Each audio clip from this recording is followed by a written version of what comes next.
मैं हिमांशु जी, अब जरा आपसे एक चीज पूछ लूं। हालांकि प्रशांत जी कितनी बात होता है, वो कह रहे हैं कि हाथी मतवाला हो गया है, सूंड हिलाता है हिलाता है, लेकिन हाथी तो वो करे, हम लोग काहे दुम हिलाने लगते हैं? हाथी को अपना सूंड हिलाए, कुछ हिलाए, हम दुम हिलाते हैं।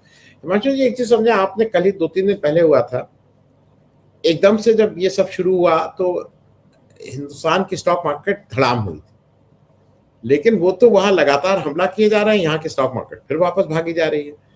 तो ये अगर स्टॉक मार्केट को हम लोग ये मानते थे कि भाई वो सबसे बड़ा थर्मामीटर वही होता है, उससे आप किस तरह से तरफ व्यापार जा रहा है, किस तरफ आर्थिक स्थिति है, वो बताएगा।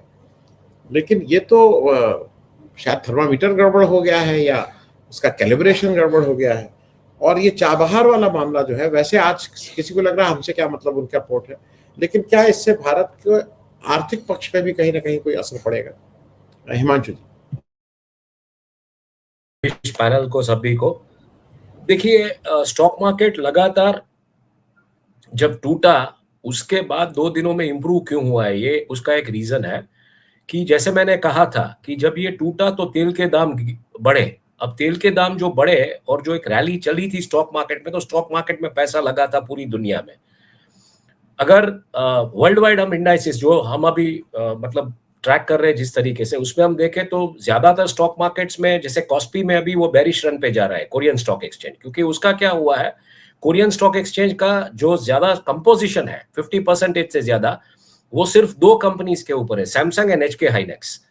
तो उसकी वजह से, एनके हाइनेक्स सॉरी, तो इसकी वजह से इनका क्या हुआ है कि वहां पे टेक सेक्टर में बिकवाली शुरू कर दी एफआईआईज ने, और वो निकल रहे हैं, तो मार्केट बेरिश मोड में जा रहा है। अब वो पैसा लग रहा है भारतीय स्टॉक बाजार में, और भारतीय स्टॉक बाजार में क्यों लग रहा है वो पैसा, ये भी मैं आपको समझा दूं, ताकि यहाँ पे जब 3-3:30 बजे मार्केट खत्म होता है और मेटल एक्सचेंज शुरू होता है, तो वो पैसा जाता है लंदन के बुलियन मर्चेंट एसोसिएशन या लंदन मेटल एक्सचेंज में, और वहां से वो पैसा जाएगा घूम फिर के अमेरिकन एक्सचेंजेस में और टेक कंपनीज, और उसमें खेला होगा। तो यहाँ पे पैसा जो एशियन मार्केट दूसरे जो काम नहीं कर रहे हैं, चाइना का भी अभी फ्लड का माहौल वैसा है, तो उसकी वजह से वहां पे भी थोड़ा स्लंप है। चाइना में भी बेसिकली जो डेटा है मैन्युफैक्चरिंग का, उसको लेके जो समस्या है, तो उसमें इंडिया एक ऐसा मार्केट है कि वहां पे आप पैसा बना सकते हो। वो पैसा बन के वो जा रहा है दूसरी अलग मार्केट्स में।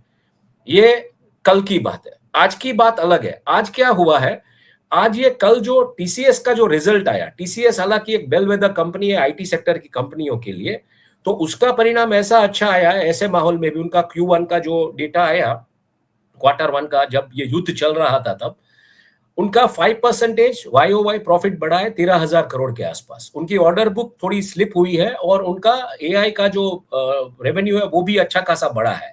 तो वो एक बेलवेदर स्टॉक है। तो जो बड़े खिलाड़ी होते हैं एफआईआई वगैरह, वो क्या करते हैं कि ऐसे माहौल में उनको लगता है कि दूसरी आईटी कंपनीज का भी सेम सिनारियो होगा, उसमें अच्छा पैसा मिलेगा। तो इसकी वजह से आज जो मार्केट इंप्रूव हुआ है वो एफआईआई, और आज शुक्रवार है, तो शुक्रवार की वजह से आज एफआईआईज ने ज्यादातर माल आईटी का जो बाइंग निकला है, बहुत सारी आईटी टेक स्टॉक कंपनीज के ऊपर आज मतलब नजर थी इनकी, तो इसकी वजह से मार्केट बढ़ा। आज का जो पैसा बनेगा वो अब तक लग चुका होगा लंदन के बुलियन मार्केट में, और गोल्ड और सिल्वर भी जिस तरीके से बिहेव कर रहा है, और तेल पहुंच चुका है 89 के आसपास।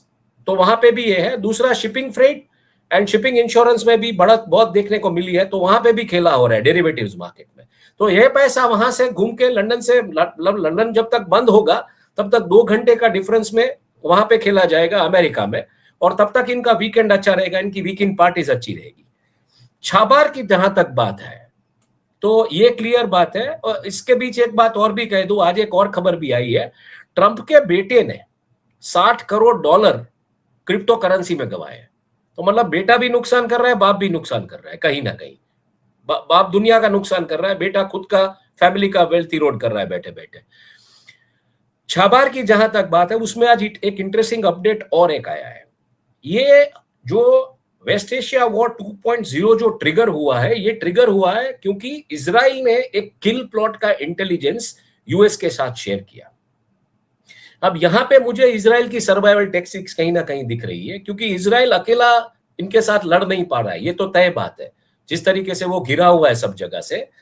तो ये किल प्लॉट जब शेयर हुआ, उसमें ये बात आई कि प्रेसिडेंट को मारने की कोई मतलब प्लॉट एक बना है, तब जाके ट्रंप ने ये वापस वेस्ट एशिया वॉर 2.0 मतलब जो भी ये शुरू कर दिया, ऐसी बात आ रही है। पाकिस्तान में जब जो भी इस्लामाबाद में बातें हुई, अब वो दुनिया भर के एक्सपर्ट्स ये कह रहे हैं कि अब ये सुधरने की कोई संभावना नहीं, और ये वॉर अब चला गया है प्लग एंड प्ले मॉडल में।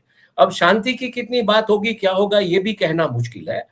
लेकिन इजराइल ने जो इंटेल दी किल प्लॉट की, उसके बाद ये जो ट्रिगर हुआ है, तो सबसे बड़ा सवाल छाबार पोर्ट को लेके अब जो खड़ा होता है सबके दिमाग में, वो ये है कि छाबार पोर्ट का इन्वेस्टमेंट 2003 में इंडिया ने इनिशिएट किया था, साल 2003 में।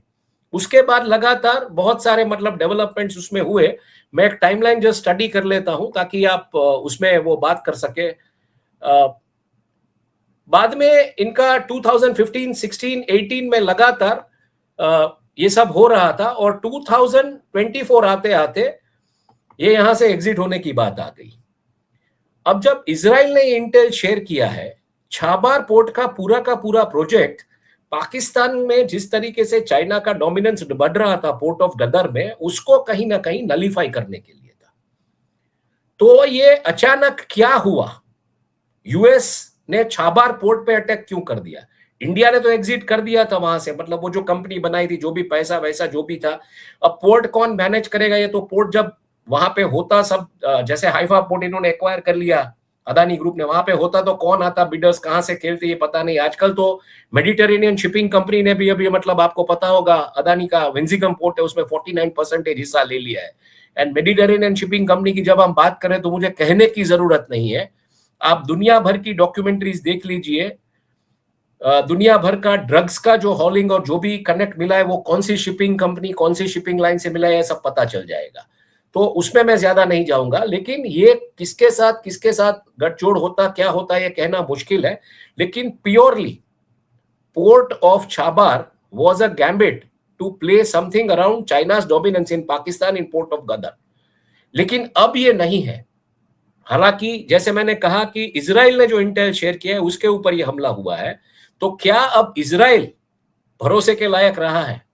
सबसे बड़ा सवाल ये है। और इजराइल के साथ आपकी जो दोस्ती, मतलब किसी भी मुल्क की दोस्ती है, तो क्या इजराइल कोई मतलब एक जो वॉर जोन में वो जो डबल एजेंट होता है, वैसी गेम तो नहीं खेल रहा है? अमेरिका के साथ भी है, और उनको पता है कि आने वाले दिनों में डोमिनेंस चाइना का हो रहा है, तो वो चाइना के साथ भी है।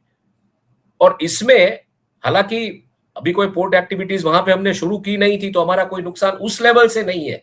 लेकिन ये जो पूरी एक चेस बोर्ड की जो एक बिसात बिछाई गई थी, जिसमें दुनिया भर के एक्सपर्ट्स का ये मानना है कि पोर्ट ऑफ छाबार जब इंडिया वहां पे आएगा, तो एक पूरी की पूरी मैरीटाइम एक तरीके की, मतलब रेड सी में जिस तरीके के चाइना का डोमिनेंस है, उस तरीके से इंडियन ओशन और बाकी के इलाकों में जो एक मरीन फोर्स के तौर पे इंडिया को उभरना था, वो अब शायद इंडिया उभर नहीं पाएगा।